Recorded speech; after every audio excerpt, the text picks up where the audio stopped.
మీకు నమ్మకం కోసం లేచి నిలబడ్డాను, ముగిస్తున్నానని. మళ్ళీ మీరు మనశ్శాంతి పాడు చేసుకుంటారు అందుకని.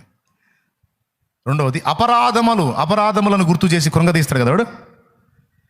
దానికి కూడా బైబిల్లో రెఫరెన్స్లు ఉన్నాయి. తొట్టుపడ్డాడు, నువ్వు కూడా తొట్టుపడ్డావు, ఏదో డిస్టర్బ్ అయ్యావు. నువ్వు తొట్టుపడ్డావు, ఏదో డిస్టర్బ్ అయ్యావు. కావాలని వ్యూహాత్మకంగా పక్కాగా నువ్వు అది ఎదుర్కోలా, ఊహించలా, అన్ఎక్స్పెక్టెడ్, సడన్గా డిస్టర్బ్ అయ్యావు, శోధించబడ్డావు, ఊహించని రీతిలో ఇరుక్కున్నావు.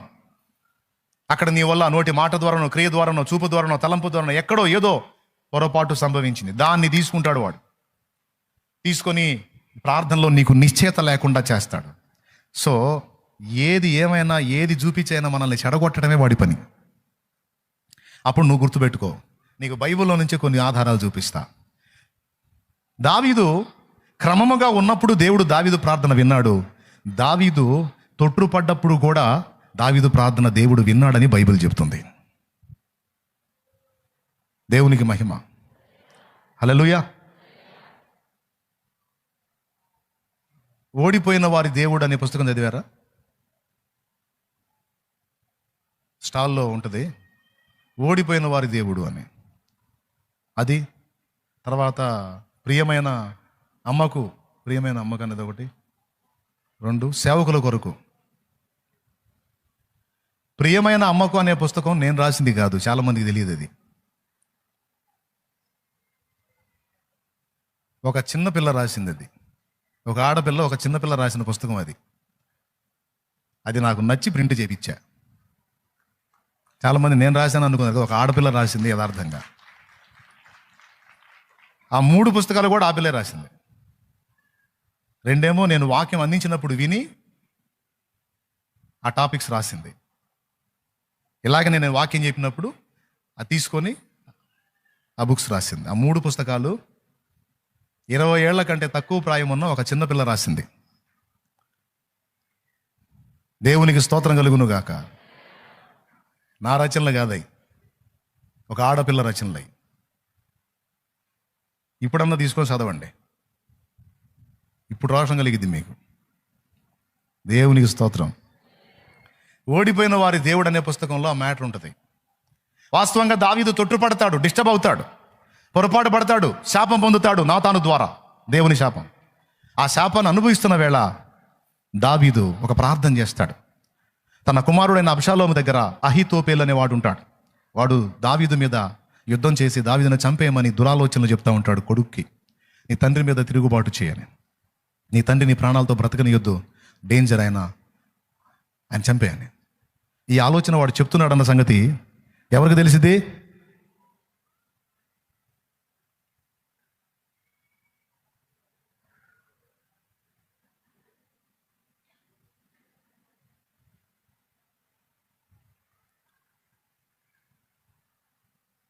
ఈరోజు కొన్ని స్పెషల్ స్ట్రోకులు కనపడుతున్నాయి. దాని ఎఫెక్టే, వాడి ఎఫెక్టే. ఇది కూడా అదే. అయినా సరే ఇది మాత్రం తీసుకోండి సీరియస్గా. అహీతోపేలు ఆలోచన చెడగొట్టు ప్రభువా అని ప్రార్థన చేస్తాడు దావీదు. ఆ ప్రార్థనను దేవుడు విని వాడి ఆలోచన చెడగొడతాడు.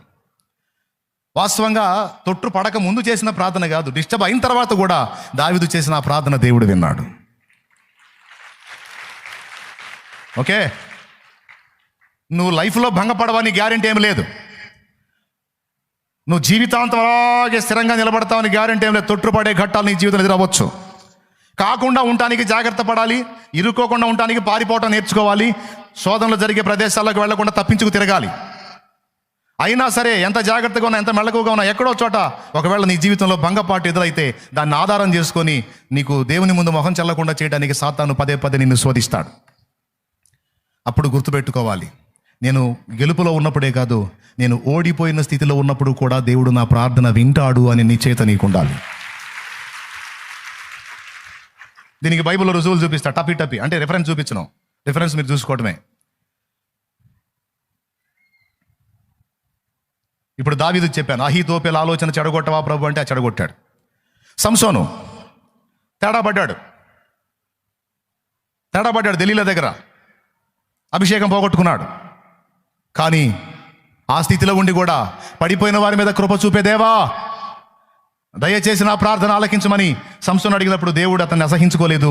ఆ స్థితిలో ఉన్న సంసోను ప్రార్థన దేవుడు విని వాళ్ళందరి మీద జయమిచ్చాడు. 2, 3 సౌలు పరమ దరిద్రమైన పనులు చేశాడు. సౌలు యాజకుల్ని చంపాడు, ప్రవక్తను ఇబ్బంది పెట్టాడు, దేవుని మీద తిరుగుబాటు చేశాడు అనేక సార్లు. అలాంటి సౌలు చివరి ఘట్టంలో వెళ్ళకూడని స్థలానికి వెళ్ళాడు. కర్ణ పిశాచి దగ్గరికి వెళ్ళాడు. వాస్తవంగా కర్ణ పిశాచి దగ్గరికి వెళ్ళినప్పుడు సమూయేలు కాదు రావాల్సింది, దయ్యం రావాలి. కానీ దేవుడు ఏం చేశాడో తెలుసా? అతడు వెళ్ళకూడని స్థలానికి వెళ్ళినా, అడగకూడని స్థలంలో అడిగినా సమూయేలే వచ్చేటట్టు చేశాడు. వచ్చింది సమూయేలే. కర్ణ పిశాచి తంత్రం చేసే స్త్రీ దగ్గరికి వెళ్ళి సౌలు అడిగినప్పుడు వచ్చింది ఎవరు?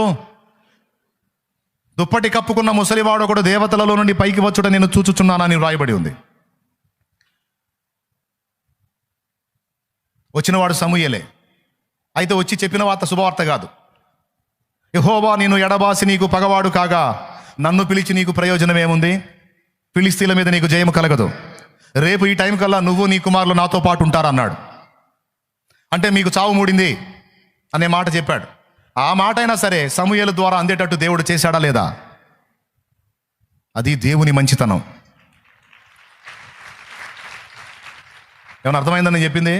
అంటే తొట్టుపడ్డ వారి ప్రార్థన కూడా, తొట్టుపడి డిస్టర్బ్ అయి భంగపడి ఉన్నటువంటి వారి ప్రార్థన కూడా దేవుడు విని జవాబులు ఇచ్చినట్టుగా బైబిల్లో సాక్ష్యం ఉంది.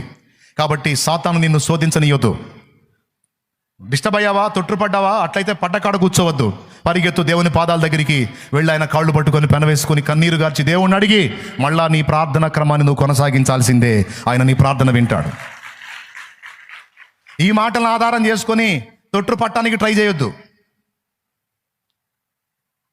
అర్థమైందా? ఈ మాటలను ఆధారం, నేను పడ్డా లేపుతాడులే దేవుడు అనుకొని పోయి పడితే అది సోది పని. నీళ్ళు ఉన్నాయిలనే బురదలో దిగినట్టు ఉంటుంది. వద్దొద్దు. దానివల్ల కొన్ని శారీరక శ్రమలు అనుభవించాల్సి వచ్చింది. నువ్వు కొన్ని రకాల ఇబ్బందులు పడాల్సి వచ్చింది. దయ్యానికి చిక్కే ఛాన్స్ కూడా ఉంటుంది. కృప ఉంది కదా అని పాపం చేయదుమా? అట్లా అన్నరాదు.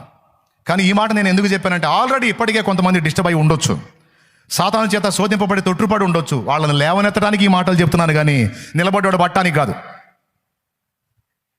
ఏమైనా అర్థమైందా నేను చెప్పింది? అట్టయితే లే, ఇంకా చాలు. 1:50 దాటింది లే అంటే ఇంక 2 కాలేదని. తొందర లేవండి, అయిపోయింది. అవతల చూడు ఎంత చురుగ్గా ఉన్నారు, క్షణంలో లేచారు ఇంక పోండి.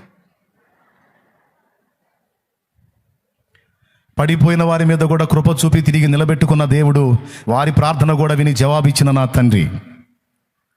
కాబట్టి సంగతులు దయచేసి మిస్ అవ్వద్దు. నీ శరీరాన్ని బలహీనపరిచి ప్రార్థన చేయకుండా ఆటంకపరిచిన, మనస్సుని భంగపరిచి ప్రార్థనను ఆటంకపరిచిన, ఆత్మీయ జీవితంలో తొట్టుపాట్లు కలిగించి ప్రార్థనను ఆపేయడాన్ని చూసినా నువ్వు లొంగొద్దు. దీక్షాబద్ధురాలివై ప్రతిదినం మానక నీవు దేవునికి మొర్ర పెట్టాలి. ఆమెన్. ఇప్పుడు చెప్పాడన్నా డిస్టర్బ్ అయితే మాట ద్వారానో, చేతల ద్వారానో, క్రియ ద్వారానో ఎక్కడన్నా తొట్టుపడితే ఇక దిగజారిపోతావా, లేకపోతే తిప్పుకొని దేవుని పాదాలు పట్టుకుంటావా?